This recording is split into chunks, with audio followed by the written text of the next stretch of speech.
Et si nous sommes là, ce n'est pas pour faire l'apologie, comme l'a dit M. Habib, mais nous sommes là pour attirer l'attention de la jeunesse béninoise en particulier et celle de l'Afrique en général.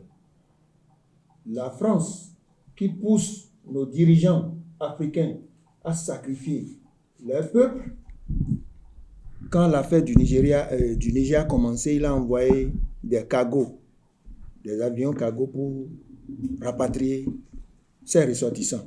Les États-Unis d'Amérique, l'Angleterre, partout, c'était ça. Parmi les présidents de la CEDEAO, qui d'entre eux a pu envoyer un minibus de 18 places pour ramener les siens? La réponse est non. Il y a les Béninois là. Moi qui suis ici, j'ai des frères là-bas.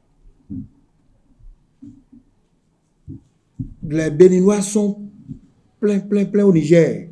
Les Nigérians, les Togolais, les Burkinabés, les Maliens. Je me demande si nos dirigeants réfléchissent. Mais le moment est venu où nous allons dire la vérité.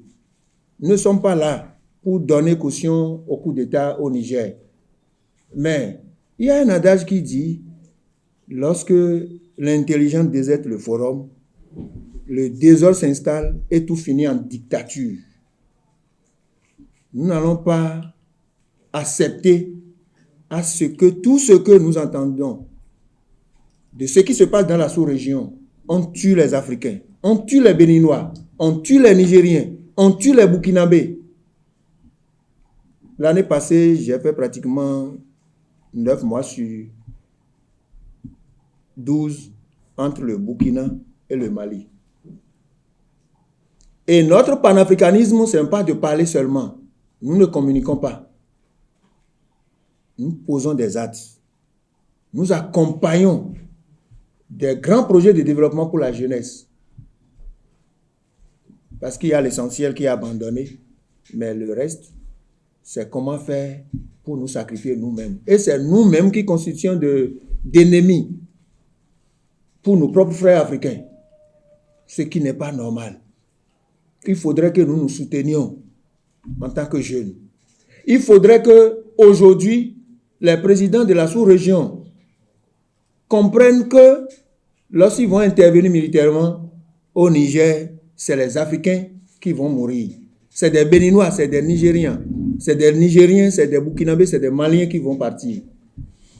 Raison pour laquelle je profite de cette occasion pour remercier, pour saluer les chefs d'état-major de la CEDEAO, qui seraient en ce moment même au Ghana, dont leur assemblée, leur sommet serait été avorté. Parce qu'ils n'ont pas voulu aller tirer sur leurs propres frères. Merci et bravo pour ces chefs d'état-major-là. Et quand moi j'apprends la déclaration du chef d'État béninois, son excellence Patrice Talon, je me suis dit, mais je le connais, il ne va pas accepter d'envoyer les Béninois là-bas. D'abord, les militaires qui sont envoyés là-bas ne sont pas en sécurité. Le président Talon ne peut pas les envoyer. Moi, je suis confiant qu'ils ne pourront pas les envoyer. C'est ça que nous sommes en train de vivre. Ceux qui ont les armes, ceux qui ont les projets, ceux qui ont des trucs, ne disent rien. La Côte d'Ivoire a refusé.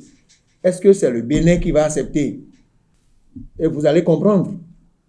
Ce que moi je veux faire comprendre, c'est qu'il faut nous faire entendre en tant que jeunes Africains que lorsque les présidents africains ne veulent pas prôner pour le développement de notre cher continent africain, c'est ce désordre-là qui va s'installer et on va croire que c'est quelque chose qu'on peut combattre alors que c'est le peuple qui révolutionne.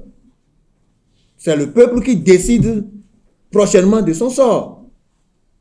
Si on me disait à moi que le système qui est installé au Niger, ça allait se passer comme ça, j'allais dire non.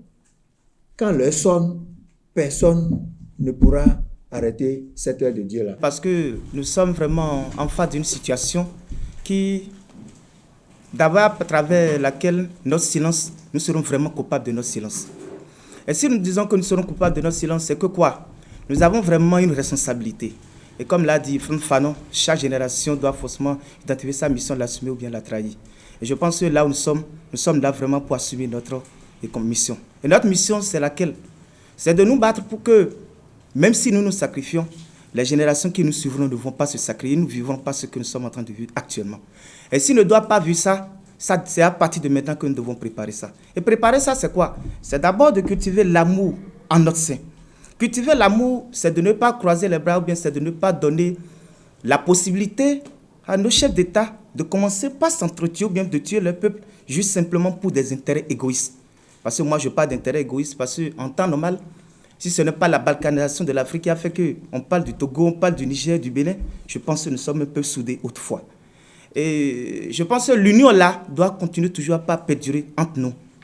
Le président fait sa déclaration. Oui. On peut quand même le comprendre, d'une part, parce qu'il se trouve vraiment dans une association. Et on se dit, mais il y a la voix de la majorité, ou bien chacun essaie quand même de donner sa caution, de donner son avis. Oui, ça là, c'est ce que lui pense. Mais nous aussi, nous avons aussi notre mot à dire.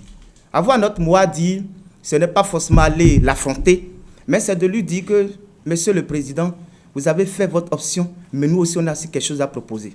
Et ce que nous proposons, ce n'est pas directement de vous suivre dans l'obscurité, selon nous, parce que nous ne pouvons pas être là pour qu'on puisse attaquer le Niger. Comme l'a dit mes prédécesseurs tout à l'heure, si le Niger a été attaqué, c'est le Bénin qui a été attaqué. Et nous sommes vraiment dans une situation où on a vraiment de problèmes. Le nord du Bénin a actuellement un problème de sécurité. Quel sera vraiment notre avenir si on laissait le peuple nigérien attaquer? Parce qu'il ne faudrait pas que nous réfléchissions en même temps ici, nous voyons vraiment entre nos jambes. Mais il faudrait que nous puissions vraiment viser très loin. Et viser loin, c'est de commencer quand même par anticiper sur les problèmes. Anticiper, voir quel doit être vraiment l'effet, quelles doivent être les conséquences, ainsi de suite. Donc déjà là, ça nous permettra de savoir que déjà dès maintenant, nous devons commencer réellement par nous faire entendre. Moi, j'ai suivi quand même sur les réseaux sociaux certains pays où les jeunes se sont déjà soulevés depuis.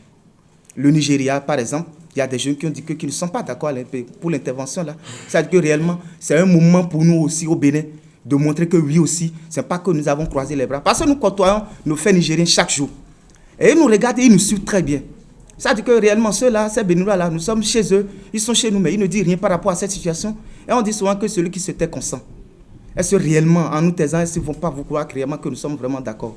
Et donc là, déjà, je pense quand même que chacun de nous, nous sommes des émissaires. Chacun de nous, nous sommes vraiment des témoins de l'histoire. Et nous devons, chacun en ce qui nous concerne, commencer quand même par voir. Nous n'allons pas forcer la main à notre président. Nous allons commencer par lui parler. Parce que réellement, nous attendons réellement cette révolution il y a très longtemps.